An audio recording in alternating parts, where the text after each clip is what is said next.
Here's how much silver you need to be in the top 1% of hoarders. Somewhere right now, a vault is being filled with silver that most people will never see, never touch, never even know exists. And while millions chase pennies in a savings account, losing value every single day, a small, silent group of holders is quietly crossing a threshold that puts them ahead of 99% of the entire world. Not 90%, not 95, 99. The question is, how much silver does it actually take to stand inside that 1%? Is it 50 ounces, 200? Or is the real number so much higher that most people chasing this goal will never get close? Stay with this video, because by the end, you will know exactly where you stand and whether the door to that top 1% is still open or already closing. If you found your way to this channel, I want you to do something for me. Something small, but something that truly matters. If this kind of analysis speaks to you, take just a moment, reach over and press that subscribe button. Think of it as planting a seed today so that the next time we sit down together to look at where the world's money and metals are heading, you don't miss it. And I'd love to know, where in the world are you watching this from today? Drop your city, your country down in the comments below. It always means a great deal to see just how far and wide this community truly reaches. Now, let's get into it. You said, write 800 words for part 1. The story must be interesting and keep the audience engaged. Most people never stop to ask a simple question. How much silver actually exists in the world? They assume the answer does not matter. They assume there is plenty to go around. But the numbers tell a very different story, and once a person understands them, the way they look at silver changes completely. Across the entire planet, after centuries of mining, only a limited amount of silver remains available for investors to buy and hold. Industries have consumed enormous quantities of it.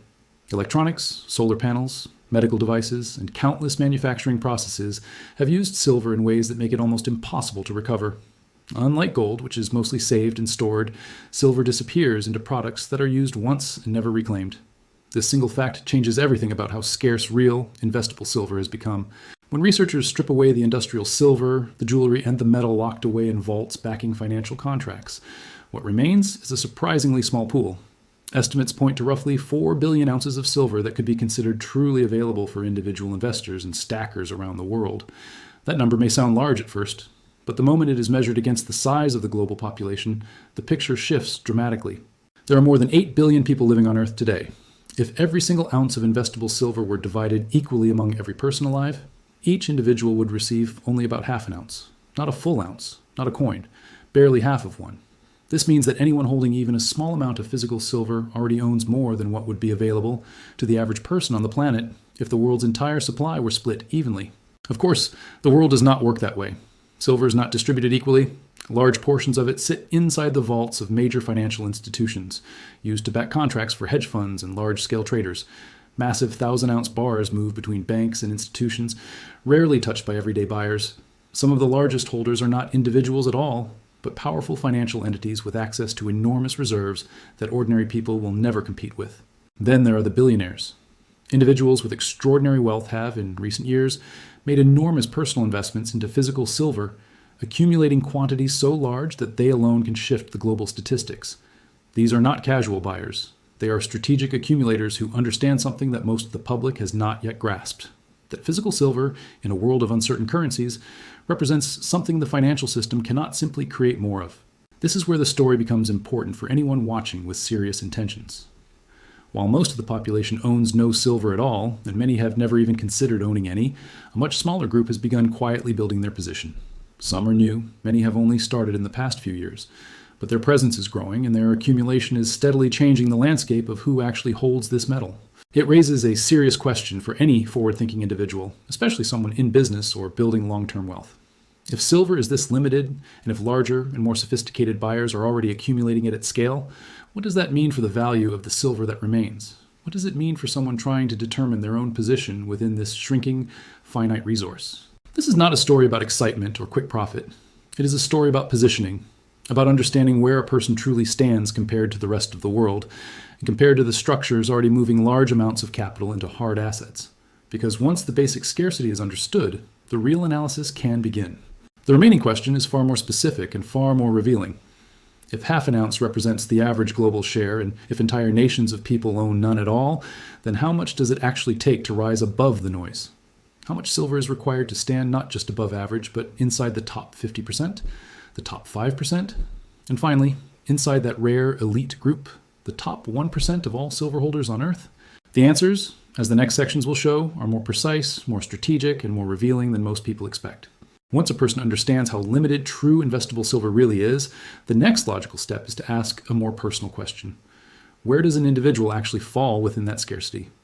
Most people who begin buying silver have no idea how their stack compares to others around the world.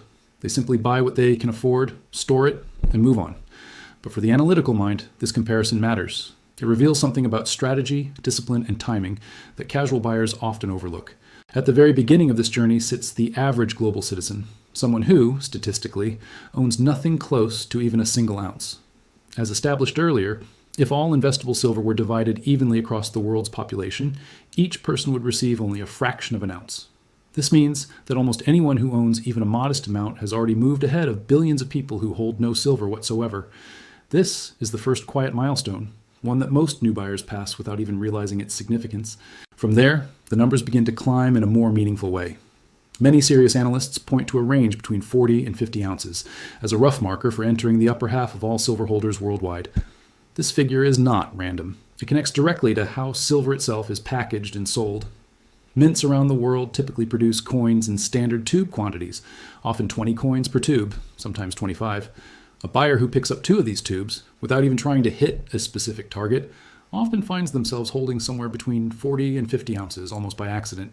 This detail matters more than it appears. It suggests that a large portion of the people who reach this 50% threshold are not doing so through aggressive strategy. They are doing so simply through ordinary purchasing habits, 1 tube, 1 coin, 1 small decision at a time.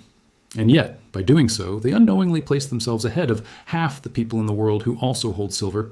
It would be reasonable to assume that this 50% line has remained stable over time, but the picture is shifting.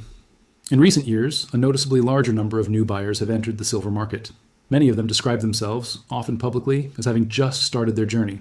Some begin with small purchases. Others, motivated by economic uncertainty or growing distrust in paper currency, commit larger sums right from the start.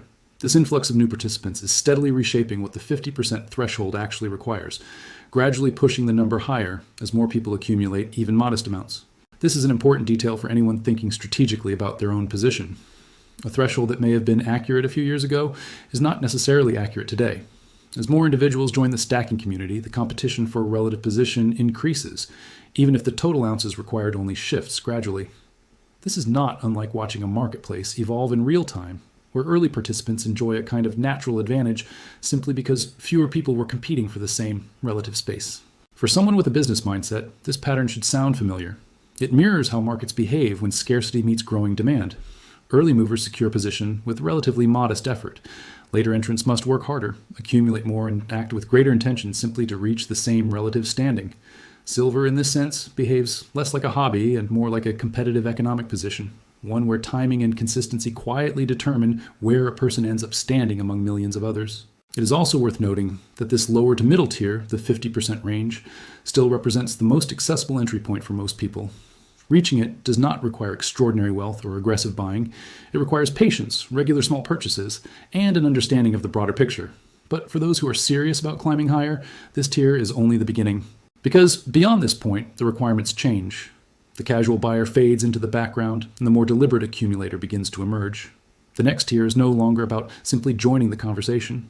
It is about strategy, consistency, and recognizing that the climb toward the top 5% requires a very different level of commitment, one that will be examined closely next. There's a clear and noticeable shift that happens once a person moves beyond the 50% mark. The casual, almost accidental accumulation that defines the earlier stages begins to disappear. What replaces it is something far more deliberate. Reaching the top 5% of silver holders is no longer something a person stumbles into through ordinary purchases. It requires intention, patience, and a willingness to keep buying long after most people have already stopped. To understand this tier properly, it helps to look at how the estimates have changed over time. Older calculations, made years ago when the silver market looked very different, often placed the top 5% threshold somewhere between roughly 100 and 180 ounces. At the time, this range may have been reasonably accurate. The market was smaller. Fewer people were paying attention to silver as a serious form of savings. But markets evolve, and the numbers that once defined an elite tier rarely stay fixed forever. In recent years, the population of silver holders has grown substantially. New buyers have entered at a pace that older estimates simply did not account for. As more people accumulate even modest amounts, the bar required to stand out among them naturally rises. This is why many analysts now believe the true threshold for the top 5% sits closer to 200 ounces, a meaningful increase from earlier projections. It reflects a market that has matured, expanded, and grown more competitive than it once was. This is an important distinction for anyone thinking seriously about their financial position. A static number from several years ago cannot be trusted blindly today. The 5% line is not fixed in stone. It moves as participation grows, and ignoring that movement can give a false sense of where someone truly stands. There's another factor that complicates this picture even further, one that often surprises people when they first learn about it. The statistics surrounding silver ownership are not shaped only by ordinary individuals.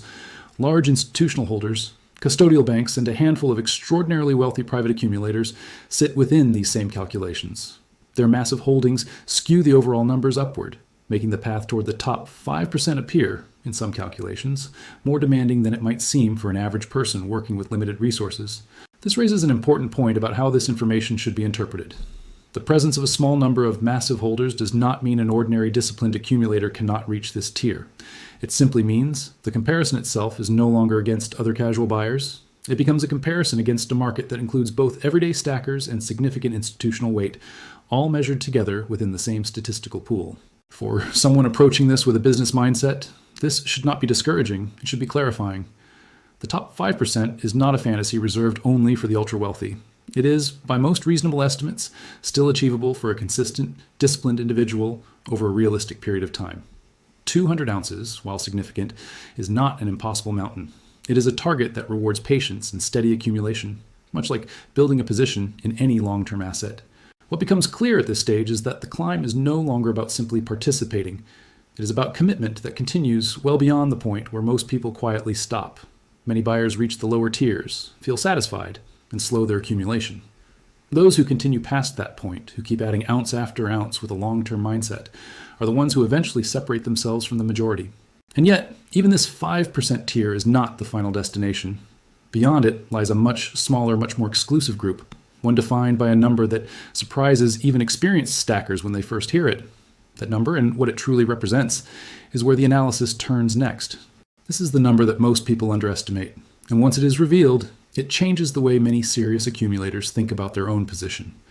The top 1% of silver holders does not sit at 100 ounces, and it does not sit at 200. According to careful analysis, accounting for the growth of the stacking community and the changing dynamics of the silver market itself, the realistic threshold lands closer to 600 ounces. At first glance, this number may seem extreme, but when measured against the broader context already established, it becomes far more reasonable than it appears. Some earlier, more conservative estimates place this tier between 400 and 550 ounces. Other, more liberal calculations suggested numbers only slightly above 100. The wide range between these figures reflects how much disagreement exists in this kind of analysis, since no official registry exists to confirm exactly how much silver any individual holds.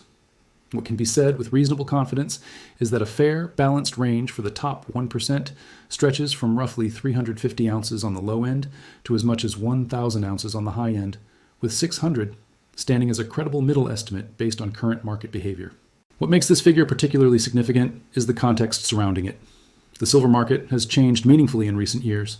A new wave of participants entered during periods of heightened interest in physical metals, and many of these buyers did not disappear once prices fluctuated.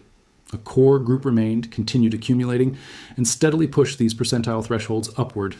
This is a critical detail for anyone analyzing the space today. The communities and structures shaping these numbers are not static. They are actively growing, which means the requirements for standing among the top 1% will likely continue shifting over time. For a disciplined accumulator, however, 600 ounces is not an impossible figure.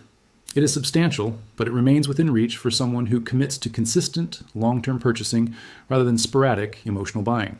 This is an important distinction for the business-minded individual, evaluating silver not as entertainment, but as a calculated position within a finite global resource. Reaching this tier is less about a single large purchase and more about sustained discipline applied over time, the same principle that governs success in nearly every serious long-term financial strategy. There's also a broader lesson embedded within this entire analysis, one that extends beyond silver itself. In a world where currencies continue to be created in greater volume, where monetary systems face increasing scrutiny, and where physical assets are gaining renewed attention from serious investors, understanding one's actual position within a finite resource becomes a form of strategic awareness. Silver, in this context, is not simply a metal. It is a measurable, quantifiable position within a shrinking pool of liquid wealth, one that fewer and fewer people will be able to access at scale as participation continues to grow. For the entrepreneur, the business owner, or the long-term thinker evaluating where to place value outside traditional currency, this analysis offers a clear takeaway. The path toward the top 1% is defined, it is measurable, and it remains open, but only for those willing to approach it with patience, consistency, and a clear understanding of exactly where they currently stand within a market that is growing more competitive with each passing year. You said, write a highly SEO-optimized YouTube video description of about 150 words.